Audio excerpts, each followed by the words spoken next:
Hello everyone. यो भिडियोमा हामीले प्लेट गर्डरलाई कसरी त्यसको इकोनोमिकल डेप्थ निकाल्न सक्छौँ त्यो पढिरहेका छौँ। यो भनेको one of the most important topic रहेको छ इक्जाम वाइज। यो इक्जाममा चाहिँ रिपिटेडली सोधिरहेको हुनाले गर्दा मैले गराइदिइरहेको छु। र यो प्लेट गर्डरलाई चाहिँ इकोनोमिकल डेप्थ चाहिँ कसरी हामीले निकाल्छौँ हैन। तपाईँले यदि यसको डिजाइन क्राइटेरिया र यसको डिजाइन पढ्नुभयो भने तपाईँले थाहा होला। फर्स्ट हामीले चाहिँ डिजाइन गर्ने बेलामा पनि के गर्छौँ भन्दा इकोनोमिकल डेप्थ निकाल्छौँ हैन। इकोनोमिकल डेप्थको चाहिँ हामीसँग दुईवटा जेनरली हामीले दुईवटा फर्मुला युज गर्छौँ हैन। त्यो इकोनोमिकल डेप्थको के छ भन्दा दुईवटा फर्मुला यहाँ तपाईँले हेर्न सक्नुहुन्छ। MK/FY को पावर 1/3 हुन्छ हैन। यो चाहिँ हामीसँग फर्मुला छ। यो फर्मुला चाहिँ हामीले युज गरेर इकोनोमिकल डेप्थ चाहिँ निकाल्छौँ हैन। MK/FY को पावर 1/3। अब यो चाहिँ गर्दा हामीले चाहिँ कसरी यो निकाल्न सक्छौँ त्यसको बारेमा हामीले चाहिँ हेर्न गइरहेका छौँ यस भिडियोमा। सो तपाईँ चाहिँ लास्टसम्म भिडियो हेर्नु होला र यो चाहिँ इम्पोर्टेन्ट पनि रहेको छ। ओके, सो यसमा चाहिँ हामीले दुईटै हेर्छौँ। यसको चाहिँ हामीले इकोनोमिकल डेप्थ कसरी निकाल्न सक्छौँ र इकोनोमिकल थिकनेस चाहिँ हामीले कसरी निकाल्छौँ त्यो चाहिँ हामीले यसमा प्लेट गर्डरको दुईटै हेर्छौँ। ओके, सो फर्स्ट भनेको हामीले चाहिँ इकोनोमिकल डेप्थ र इकोनोमिकल थिकनेस निकाल्न गइरहेका छौँ। सो यसमा चाहिँ फर्स्ट भनेको तपाईँले यो फिगर बुझ्नु पर्यो हैन। यो फिगर जुन छ हैन, यो भनेको के हो, थिकनेस अफ वेभ हुने भयो। यो चाहिँ वेभ छ, तपाईँलाई थाहा होला। अनि यहाँदेखि यहाँसम्मको डिस्टेन्स भनेको डी भनौँ वा यसलाई चाहिँ तपाईँले हाइट भन्दा नि हुन्छ हैन। हाइट के छ त, डी छ। अनि थिकनेस अफ फ्ल्यान्ज भनेको टिएफ हुने भयो। अनि बिएफ भनेको यहाँ मैले लेखिदिइसकेको पनि छु। बिएफ भनेको लेन्थ अफ फ्ल्यान्ज हुने भयो हैन। यो जुन के हुन्छ त, यो जुन तल र माथिको फ्ल्यान्ज हुन्छ यस्तो हैन। र यो जुन बिचको छ यो भनेको के हो त, हाम्रो आई सेक्सन हो। यो बिचको जुन छ यो भनेको वेभ हुन्छ। तल माथिको फ्ल्यान्ज हुने भयो, बिचको वेभ हुने भयो। सो यो बिएफ के भयो त, बिएफ भनेको लेन्थ अफ वेभ हुने भयो। अनि यो थिकनेस अफ यो भनेको बेस अफ फ्ल्यान्ज हुने भयो हैन। लेन्थ अफ फ्ल्यान्ज भन्दा हुन्छ यसलाई। र यो भनेको के हो त, थिकनेस अफ फ्ल्यान्ज। त्यही कुरा छ यहाँ, फ्ल्यान्ज थिकनेस र लेन्थ अफ फ्ल्यान्ज। र यो भनेको के हो त, थिकनेस अफ वेभ भयो। यो जुन वेभ छ, वेभको थिकनेस यो टिडब्लु भयो। टिडब्लु इक्वल टु वेभ थिकनेस। अनि यो डी जुन छ नि, यो हाइट अफ वेभ भयो।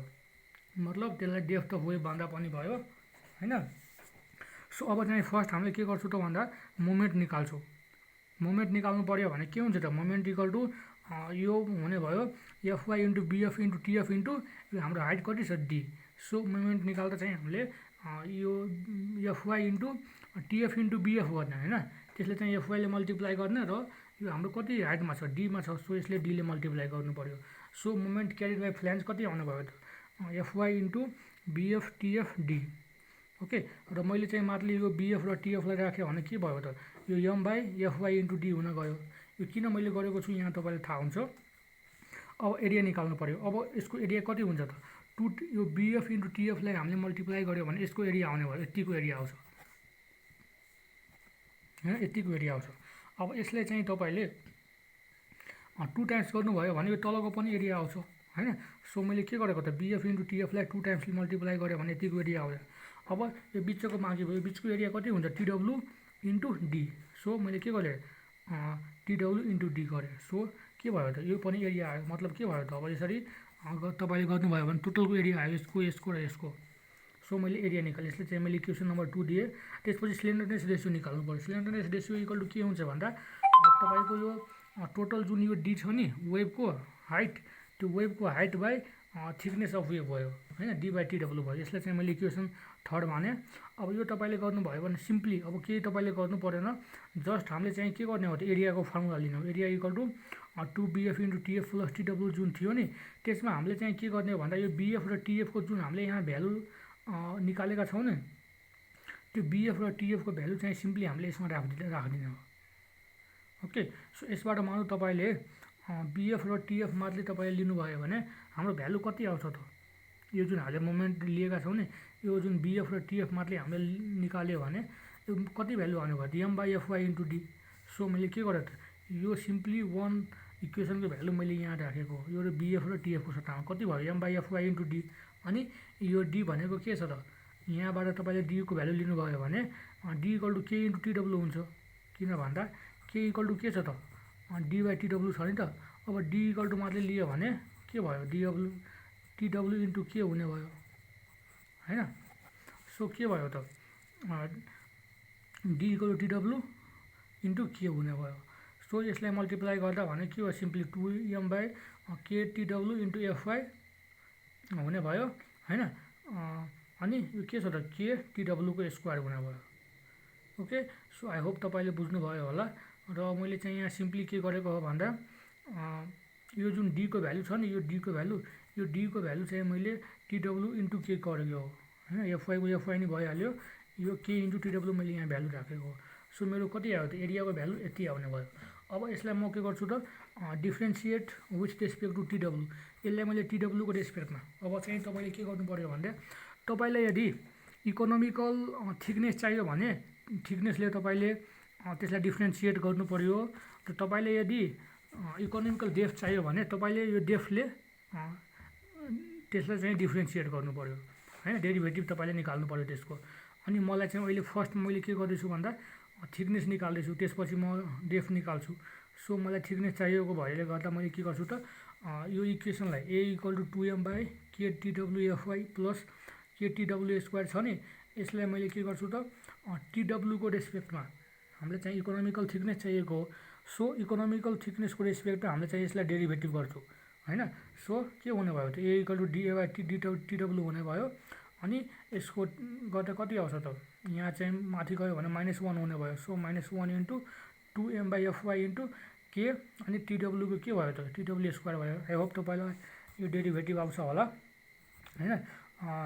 हामीले चाहिँ यदि डेरिभेटिभ गऱ्यो भने के हुन्छ, डी बाई डिएक्स इन्टु एक्सको पावर -1 हुन्छ, गर्दा कति हुन्छ त -1 एक्सको पावर कति हुन्छ त,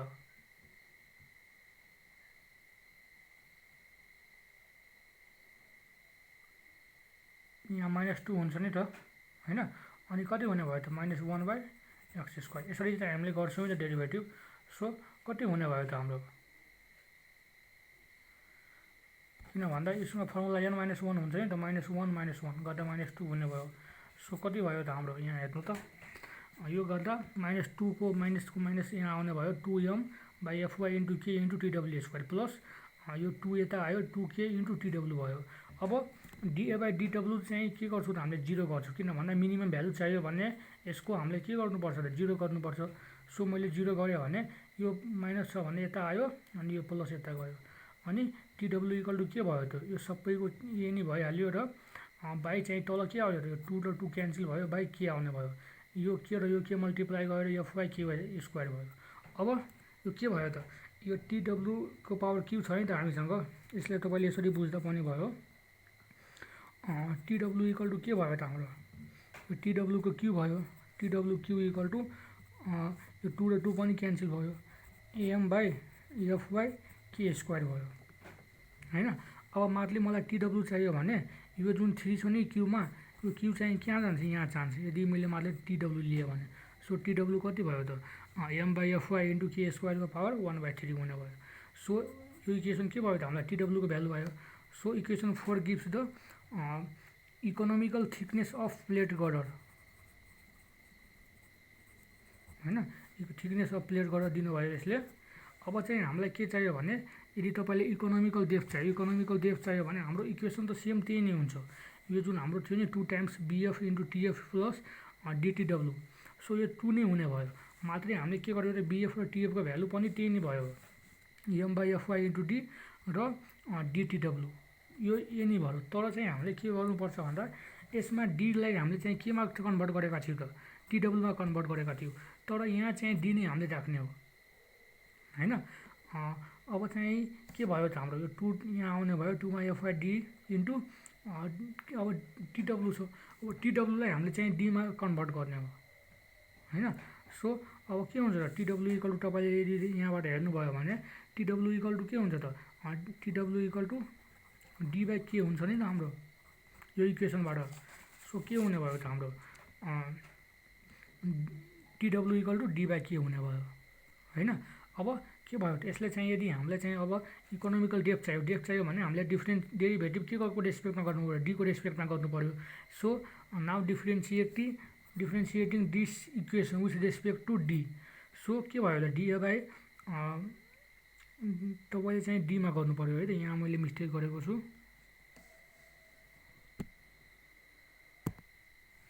डीको रेस्पेक्टमा गर्नु पऱ्यो भने डिए बाई डी यो हुन्छ है त, डिए बाई यो आउने भयो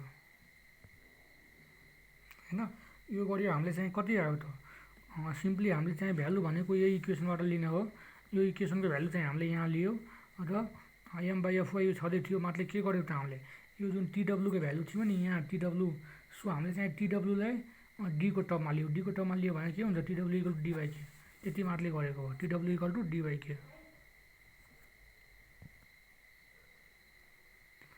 सो यो गऱ्यो भने कति आयो त हाम्रो M by F Y into D plus यो जुन हाम्रो थियो नि डी र टिडब्लु, डीको डी नै हुने भयो र टिडब्लुको भ्यालु कति आयो त टिडब्लु इक्वल टु डी बाई के, यहाँ मैले देखाएको छु नि त। सो के भयो त D W equal to T by K. अब यो गर्दा हामीले के गर्नु पऱ्यो, यसलाई डेरिभेटिभ ए इक्वल टु कति आयो 2m by F Y D plus D square by K आयो। यसलाई चाहिँ हामीले डेरिभेटिभ विथ रेस्पेक्ट टु डीमा गर्नु पऱ्यो। सो के भयो त डिए बाई डी आउने भयो equal to minus 2m by F Y D square, किन भन्दा माइनसमा छ यसरी नै हुने भयो डेरिभेटिभ होइन। So minus 2m by F Y D square plus 2d by K. 2d by के किन भयो भन्दा डेरिभेटिभ हामीले एक्स स्क्वायर हुन्छ भने के हुन्छ त 2x हुन्छ नि त होइन। यसरी चाहिँ के हुने भयो त 2 इन्टु डी स्क्वायर छ हाम्रो 2d बाई के हुने भयो। अब यसले चाहिँ मैले के भनेको छु त तपाईँले मिनिमम भ्यालुको लागि हामीले के गर्छु त डिए बाई डिटी इक्वल टु 0 गर्नु पऱ्यो। सो यति इक्वल टु मैले के गरेँ त 0 गरेँ। सो यो गर्दा कति भयो त यहाँ हेर्नु त यो तपाईँले यहाँ 2m by F Y D square equal to के भयो त 2d बाई के हुने भयो। अब मलाई मतलब डीको भ्यालु चाहियो भने यो 2 र 2 क्यान्सल भयो होइन, के भयो त एमके बाई एफवाई हुने भयो होइन। एमके बाई एफवाई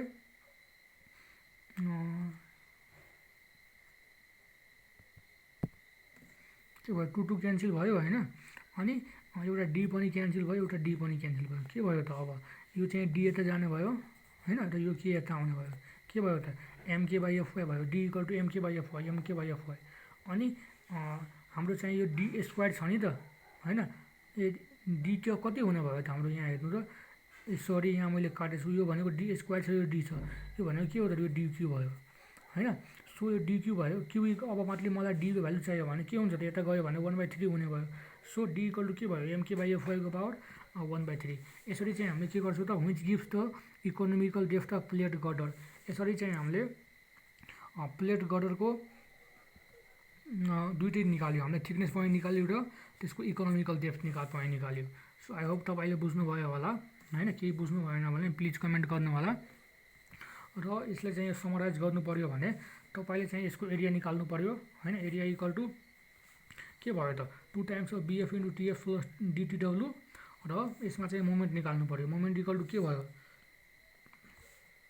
यो टिएफ इन्टु बिएफ इन्टु एफवाई, अनि यता चाहिँ तपाईँले के गर्नु पऱ्यो त यो डीले मल्टिप्लाई गर्नु पऱ्यो। सो यो के भयो त हाम्रो मोमेन्ट आयो। मोमेन्ट आइसकेपछि हामीले चाहिँ त्यसलाई एकचोटि चाहिँ के गर्ने हो त एकचोटि हामीले टिडब्लुले त्यसलाई डिफ्रेन्सिएट गर्ने हो र अर्कोले हामीले चाहिँ डीले डिफ्रेन्सिएट गर्ने हो। यदि तपाईँले इकोनोमिकल डेप्थ चाहियो भने डीले डिफ्रेन्सिएट गर्ने, तपाईँले थिकनेस चाहियो भने टिडब्लुले डिफ्रेन्सिएट गर्ने, र यसबाट तपाईँले भ्यालु निकाल्न सक्नुहुन्छ।